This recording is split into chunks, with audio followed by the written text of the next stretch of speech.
Hiqej drejtues policies si u zbulua 20 vjeçari që u jepte urdhra edhe policëve në portin e Durrësit. Policia e Kamzës arrestoi në 2 nëntor 20 vjeçarin Ervis Brasha, i cili u kap duke qarkulluar me automjetin e tij veshur me uniform policie dhe stema zyrtare. Hetimet zbuluan se i riu hiqej si polic, madje edhe në disa raste edhe si drejtues policie dhe kishte arritur të dërgonte urdhra përmes emailit të rem edhe tek efektiv policie. Gjithashtu, duke u hequr si polic, ai ka kontaktuar edhe efektiv të portit të Durrësit, duke ndërhyrë në punën e tyre dhe duke i marrë informacion.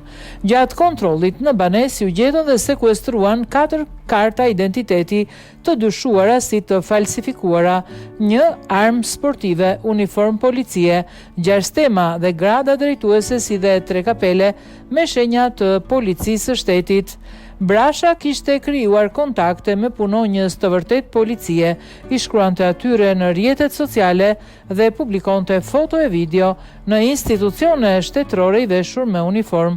Në disa raste ai ka hyrë edhe në Akademinë e Sigurisë, duke filmuar brenda ambienteve pa autorizim zyrtar, duke ngritur dyshime se mund të ketë pasur ndihmë nga persona të brendshëm.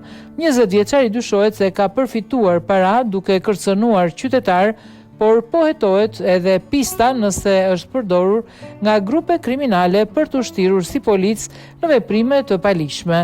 Materialet janë referuar në Prokurorinë e Tiranës për hetime të thelluara.